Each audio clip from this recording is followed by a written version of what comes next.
Broadcasting from the business capital of the world, this is the Podcast Business News Network. Hey, welcome back, everybody. There have been times where somebody may have said to you, you're not being real. Just be real. And potentially you're not, or at least in your mind, you may not be, or maybe you think you are. But we're going to talk about imposter syndrome today and how it affects people in leadership roles, how it affects people in many different, even relationships. People may not be who they think they are or they want to be. Big challenge there with a lot of us when it comes to imposter syndrome. He works with many on this all the time. He's got a great team that fosters leadership and training and coaching. Saterman Connect is his company out of New York City. Josh Saterman is the founder and CEO. He's back with us. How you doing today? Good. How are you, Steve? I am good. And you are one of those people who are real. Like you are, what you see is what you get. You are truly genuine. But would you say back in the day when you were kind of figuring this all out, did you suffer from imposter syndrome? No, I'm perfect. I have no confidence issues. Oh, gosh, that would be lying. I'm not a liar. I'm a truth teller. Absolutely.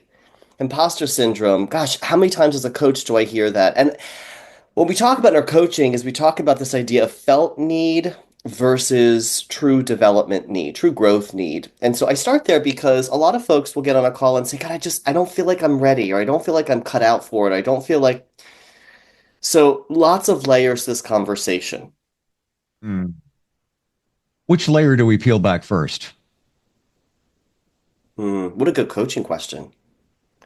Well, the first place I'd start is this understanding of confidence. You know, humans, I've shared in prior podcasts, I like analytics, but I'm consistent with my analytics. I don't like to jump around. I like to stay focused on what something means.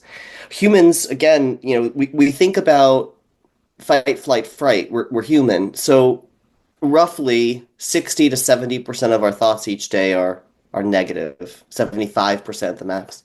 We talked in a prior podcast about this whole idea of sage and saboteur. It applies here too, right? So as we talk about positive intelligence, we talk about emotional intelligence, part of what we're talking about is this idea of confidence. When I walk into the room and someone asks me a question and I don't know the answer, imposter syndrome. When I'm leading a staff meeting and it doesn't go so well, imposter syndrome. When I'm sitting in a room and there are answers to questions and I don't have those answers yet, imposter syndrome, right? And what I would offer instead is, well, what are you bringing? How do you get that brain thinking about, why did I get this job? So oftentimes I have to remind people, you're not interviewing. You got the job already. You're in the role. Now, what do you want to make of it? Now, what's your game plan? So when somebody comes to me and starts with imposter syndrome, the first part I ask is where is your confidence, or where is your lack of confidence coming from? What's giving you pause?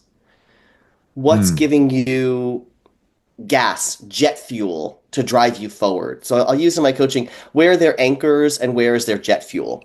And I do this because at the end of the day, we can start to then talk about, well, what are the tools in your toolbox that you can use? And what do you want to learn? What do you want to learn? How do you stake that claim? So I'm going to pause there for a second because I could talk about staking that claim of I am going to learn X shortly. But as I share that with you, Steve, what comes to mind? You always have such great insight. So as I share with you confidence as a replacement for the word imposter syndrome, what comes to mind for you? You said what I was thinking. If you were hired for a reason. Remember that. Many of us forget it. There were other candidates. They picked you. And although you may be lacking some confidence, you're in that role for a reason.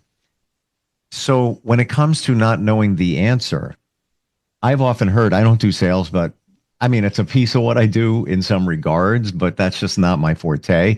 But I've often heard, if you don't know the answer, just say, I don't have the answer. Let me get back to you on that. And it's perfectly okay. It's normal. You're being real, as That's opposed right. to freezing up like, I'm an imposter. I don't have the answer. I should have the answer. No, maybe you shouldn't. It's okay. That's It's right. just be real about it. And if you are genuine, people forget about it, move on. And then you can follow up with an email or a conversation. Hey, remember you were asking about, so I wanted to get some clarity on that. And here's the answer. That's the first thing that comes to mind. But imposter syndrome goes even deeper. I feel it's in relationships. There can be even, partnerships, romantic, whatever, that people aren't really being themselves because they're not sure what they want. It could be all different reasons. You're spot on. I mean, again, it comes back down to I replace it with the word confidence, not because it's Mm, just based on self-esteem or what I call learned or lived experience, not my coined term, but what I use, right? But we have these learned and lived experiences. What happens if you had a boss in your prior career and you said, you know what, I don't know, I'll get back to you, and they said that's unacceptable? That's going to live with you. It takes 5 to 7 positive experiences, according to Harvard Business Review, 5 to 7 positive experiences to offset one negative experience. And so here mm, you are, and some boss says, an asshole boss nonetheless, but don't let that shitty leadership get in your way, right? I mean, at the right. end of the day, if someone says unacceptable, you can't as a leader go in and say, I don't know the answer every question. But every once in a while, you that's a fair assessment, right? Like, I'm not really sure yet. Let me get back to you in 24 hours. I need 48 hours for the meeting with my team tomorrow. When do you need this answer by? Right? I think we can have truth talk, and those leaders that understand that there's a lot on your plate as a manager, as a leader, as an individual contributor will be respectful of that. What tools do you need? How can I support you? What information are you missing? What's your gut tell you? Right? You can ask a lot of questions as a leader to also support imposter syndrome. So let's not just focus on the person that's experiencing the imposter syndrome. Let's also focus on, as an effective leader, what are you doing to create a safe space to minimize imposter syndrome? So it goes both Mm. ways. What you were saying is so true. It goes so deep. Same thing for spouses, loved ones, communities, right? Hey, what's on your mind? Some people need to speak to think. Some people need to think to speak. Speak. Yes, it's so true. That is amazing what you just said. It really is Thank because you. we're wired differently. And I'm more of a let me think before I speak. And if That's right. that individual said to me, that's unacceptable right away, Shut maybe down. maybe back in the day, I would in my mind now I'd be like, who are you? Like this is not fitting me. That's And right. I probably would take a deep breath and reply with something like, I would like to give you a clear, detailed answer full of facts and data. I'm going to pull them and be in touch with you. Give me an Yeah. appropriate time you want me to reach back and Yeah. just walk away. But that person, not a good person. Well, again, Steve, you and I have experienced. We're no longer in our 20s, maybe in our 30s, but no longer in our 20s. Give or So that's why take. I talk about learned and lived experience. By the way, my hair is fantastic today. For any of you who are watching, I'm in Florida, and this is a side note. I know this is a business podcast, but ooh, it's a rough hair day. But as a side note to imposter syndrome, right? No, in all seriousness, right? I think what you just brought up is experience. You talk about the practice of, I think I would have paused. I think I would have reflected, and in those 4 seconds, your brain is processing exponentially faster than your mouth can speak the words. Yep. So you came up with a line that was about self-respect, self-awareness, boundaries, guardrails. I could use different language to describe what you did. Oftentimes when people say impossible, I say describe it. Use lots of words. Get wordy. Even if you have to think for a minute, I'll get quiet. Give them 20 seconds, 30 seconds. Come up with all the words to describe. And the reason for that is you put a bit more color to it. You start to frame out that picture. And I come back to, okay, let's talk about a time where you've experienced imposter syndrome and you've overcome it. Let's talk about how your mindset has shifted, right? Is Mm, this about you? Is this about them? And there's oftentimes it's a combination of both. Oftentimes it's a combination of the environments you've been quote unquote raised in. I don't mean it just from a a primary example, meaning under 18, Yep. Yep. right? It doesn't matter if you've gone to school or not, gone to university or not, have an advanced degree. It doesn't matter.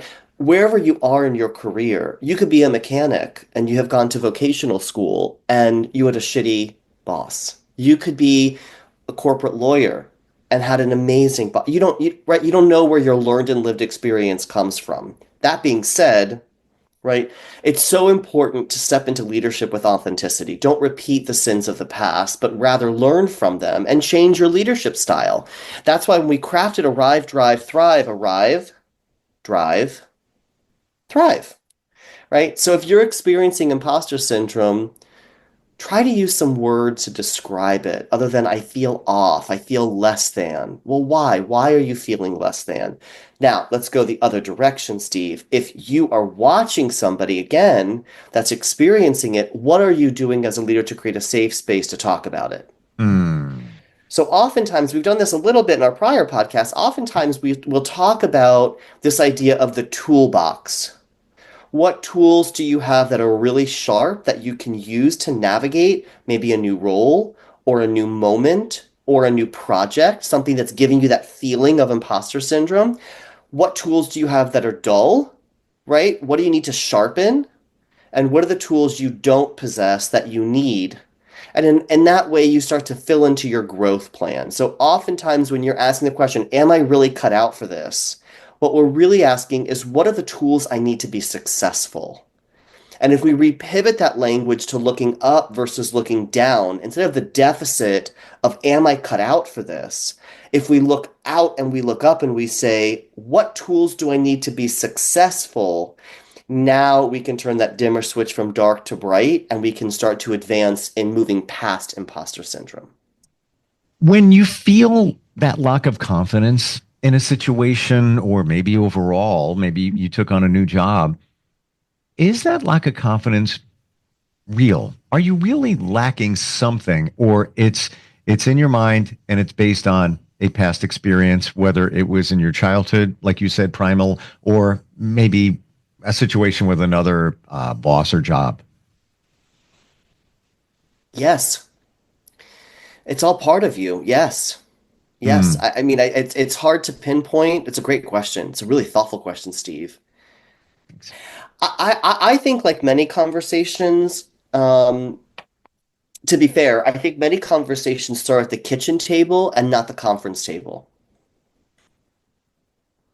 So let me say that for the audience again, so you hear what I just said. I think many conversations happen at the kitchen table before they happen at the conference table. Think about its most basic. I mean, I love the sign, everything you need to learn, you learned in kindergarten. There's some truth to it. Yeah, right. Like you could, as an adult, say the word grace. Well, in its simplest language, grace is please, thank you, and you're welcome. It's manners, right? It's treating people with respect. It's treating people the way that you wish to be treated. So if somebody feels stumped and somebody is looking like, again, that oh shit moment of like, my boss just asked me a question, I don't have the answer, talk about it. This goes back to, I keep trying to go back to the source, not because I want to repeat myself, but because I want people on this podcast to hear these words and actually build their confidence to say, I don't know the answer. How have you found that previously? Educate me, right? I have resources. Can I run them by you? Can I share these resources? And a good leader, a good boss will take that thoughtful pause to be like, yeah, let's work through it together. Now, again, I hear this back. Well, what happens if it keeps happening? Well, then you have to talk about your employees' capabilities and capacities. You have to talk about what are the roadblocks. Ryan Holiday wrote one of my favorite books, The Obstacle is the Way. So there is a difference between skill and will, or capacity and capability. Agreed. But we're not there yet. And I say the word but, I use the word yes and often, right? But we're not there yet, right? We're not at that place of negative. Remember, hold space for what's possible, right? Versus what's not possible. So we're not at that place yet. We're at the place right now where we're solving for, am I really cut out for this? And what's your role as a leader or a manager? What's your role as the direct report or the new leader or the new manager or the new role you're playing? And then how do you work together symbiotically to build tools in that toolbox?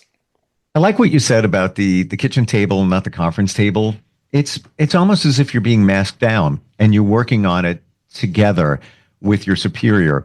And completely agree. If this shows up very often, then you might have some bigger challenges Yeah. in terms of your skills and such. But I think many times it's those one-offs. And I betcha deep in your mind when these situations present, you know the answer. It's in you. You can't verbalize it, or you're the deer in the headlights at the moment. You want to present it in the best light, but I didn't expect them to ask me that. And I know the answer, but I got to put it all together, but I'm not ready to put it all together. And I need a moment. And sometimes the moment needs to be, maybe it's 24 hours where you say, let me get back to you on that. When this presents itself, how can you start shifting your mindset? Or is it a product of you need to become a leader of yourself and own it, where if you don't have the answer, step up to the plate as opposed to running to the dugout. I'm not ready. Throw somebody else in. I'm actually going to answer that question, Steve, with a story, and it will take me a little bit of time. So I hope the audience really listens to the full story. Sure. I don't talk about this often, actually. You asked at the beginning of the conversation to share when I've experienced imposter syndrome. And while I do share and teach this and coach around it now, there are times where I still, as a CEO, say, am I cut out for this? And I have to have the resources and tools. And again, like you shared, right, years of experience have now guided me to sort of deflect or shield those thoughts off. But when I was a buyer, no secret, I've worked at Macy's. I worked at Macy's for a lot of years. I loved my job, and I was a buyer, and I was doing, I think, great work. Depends on which boss you ask, but I always made my sales and margin, and I always had brilliant relationships with the marketplace. And I remember I was in the coat job, I was in the women's coat job, big job, multi, triple-digit, million-dollar businesses, and took my CEO, Jeff Gannett, into the marketplace, and I had a great day. I had a great day. I looked up to Jeff. Jeff was a gay man. I was a gay man. He had a daughter. I now have a daughter. There were so many things that he paved the way for. So I give him a lot of respect in that context.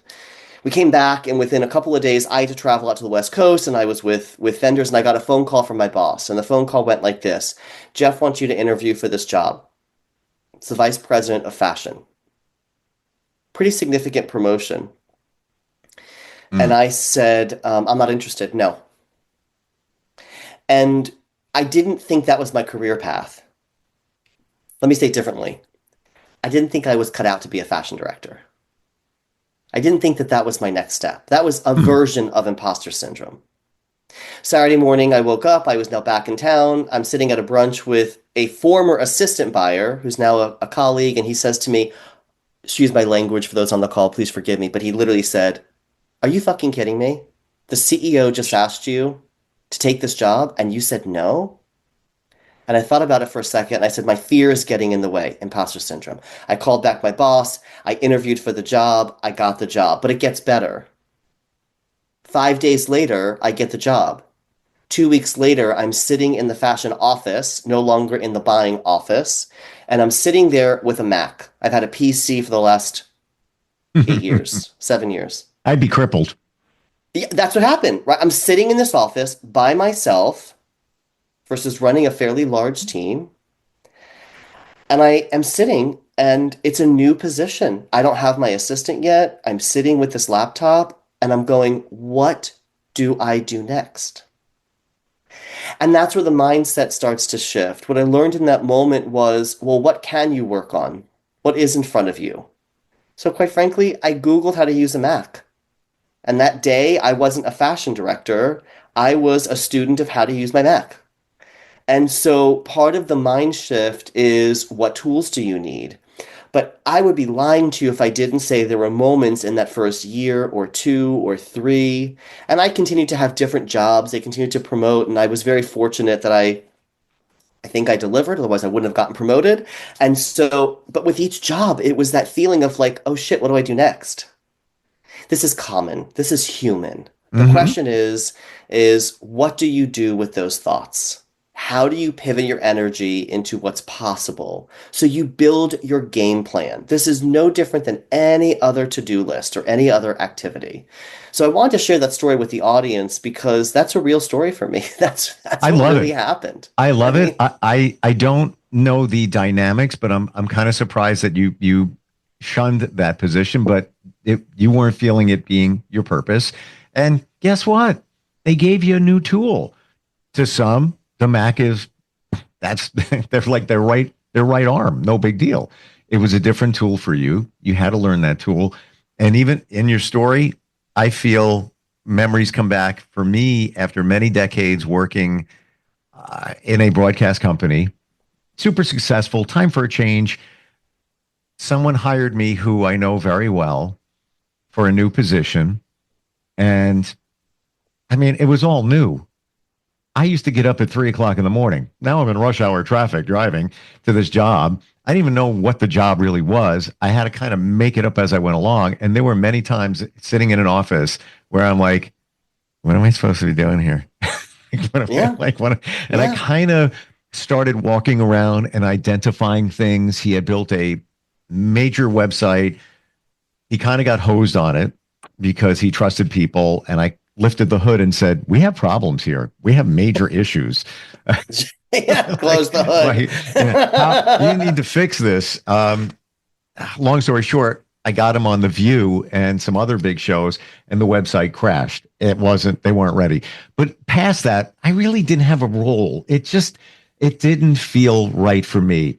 I needed it at the time because I was in between jobs, but I wasn't really an imposter, but I guess that's another view of this too. I felt like an imposter because I didn't know what my role was. It wasn't defined. Not my job to define the role. And I was qualified for a lot that I did, but I didn't know what the definition was. I'm just thinking What this you're out talking now. about, I love that you said this though, because this is another aspect to imposter syndrome is this idea of clear job expectations. Do you know what's expected of you? Right. If the goalpost keeps changing, then you also don't have the confidence to lean in. And so you asked like why was I apprehensive? I was apprehensive because I wasn't clear yet on what the full expectations were. Not Wow. because my boss wasn't clear, but because the words didn't make sense to me. I had to learn. I had to think differently. I want to talk Wow. about one more thing if I have a few extra minutes, which is this idea of expectations around mentorship and sponsorship. Steve, have you ever had somebody in your career that served as a true mentor for you? Um, yes, depending on how you look at it, but this person helped me get my very first job in radio, which by the way was this week, many decades ago. And they took my hands because I had no confidence at age 17, and that would be a true mentor. There was others along the way, but he was the one that, you know, he literally took a tape that I mixed out of my coat pocket, submitted it, and got the job for me. I had no confidence. I can do that. I'm of the age where I actually know exactly when you say tape what that means. So Right. Yeah. Yes. They didn't have CDs back then. well, it's so I love what you just did. I had a boss who's a dear friend of mine now. But she took me aside and she was like, I want to provide for you some different aspects of mentorship versus sponsorship. What do you want to learn? And I said, well, I have never had experience in cosmetics. I had a lot of experience in retail, but I didn't have that experience. And she said, I'm going to put you with this wonderful woman named Muriel Gonzalez, honoring mentors, honoring sponsors. I met with Muriel only a couple times, but the word I would use is like in awe. This woman just really understood the world of beauty in a way that was deep and rich. She just really understood. And I found myself asking her the most bizarre questions because of my curiosity. Mentorship. If we define mentorship for the listeners on the call today, if we think about mentorship, mentorship is seeking somebody out that has tools in their toolbox that are sharp, and you are looking to sharpen those tools. Mentorship, right? It can Yeah. be reverse mentorship, it can be symbiotic mentorship, it can be peer-to-peer mentorship, but you have something as a tool that I think I'll need in my future. How do I learn from that? What I love that you described, Steve, is it was on that cusp of sponsorship. Sponsorship is the Hmm. woman that said, what do you need to be successful next? It's that hand that you reach out or reach behind you and you hold the hand of the person and you guide them. Sponsorship is when you're in the room and they're not with you. You're speaking on their behalf. You're talking advocacy about their strengths, what they add in terms of value. You're promoting them. I don't mean that in terms of title. I mean that in terms of promotion, right? You are actually singing the tools that they bring to each and every occasion best. And it's really critical that leaders, colleagues, managers, fill in the gap on what that word is, but all folks within organizations stop and think, even for those CEOs who are out there, CEOs who say to me, I don't need a mentor. I don't need a sponsor. I'm like, bullshit. Where is the chair of the board? Where are your fellow CEOs? Where are your CFOs? Everybody needs someone. You know what that means? That is somebody who lacks confidence in asking somebody else. They're afraid to show that person that they, I got it all together. No, we don't. None of us do. And when you ask somebody to help you, you're also helping them because it makes them feel good. So never be afraid to ask. Can't hurt to just ask somebody. If they're busy, they'll let you know, and you'll feel the genuineness. Great conversation today. This is one of those things nobody talks about, because they don't want anybody to know that they don't feel confident in their role. This is what you and your team help people with, and especially with Arrive, Drive, and Thrive, your book. All the details on satermanconnect.com, SATERMAN.com. Josh, always great talking with you. Like you bring things out, like these memories that like start flooding in my mind. And it's like we all go through this is what I realized today. We all go through the same types of things. What you talked about with the Macy's job, the cosmetics role, you could take that and spin that into somebody else's life or situation. Yes, it's different, but it's still the same. We're all the same in a lot of ways. Yeah, no, I love that. Great conversation. I can't wait for our conversation next. Same. Appreciate it. We'll be right back.